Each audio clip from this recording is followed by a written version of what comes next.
God can't start talking until we stop.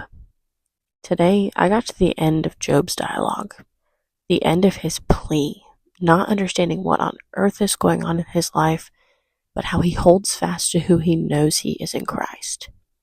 And finally, now that he's done talking, we will see God respond. But it makes me think how often we will exhaust ourselves with running dialogue in our heads, speaking and wondering, confused, crying out to God. But we won't pause long enough to allow ourselves to hear from Him, to give God the space to answer and to talk back. Yesterday, we confirmed that God is the only true source of wisdom. So how on earth do we think that it's productive for us to run in circles in our minds trying to figure out all this confusing stuff on our own? If we really want to seek Him, if we really want the answers, we have to allow Him space to speak. But we also have to be content in the fact that He may not answer, or He may not give us all the answers that we desire.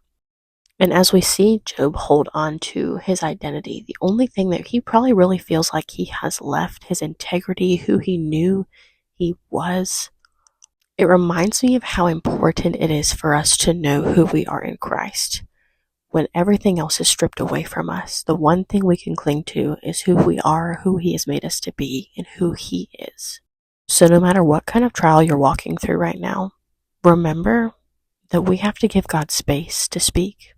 And number 2, make sure you are learning and knowing who you are in Christ, so that when things get hard, when everything else is stripped away, the one thing the enemy can never strip us of is our identity and worth in Him.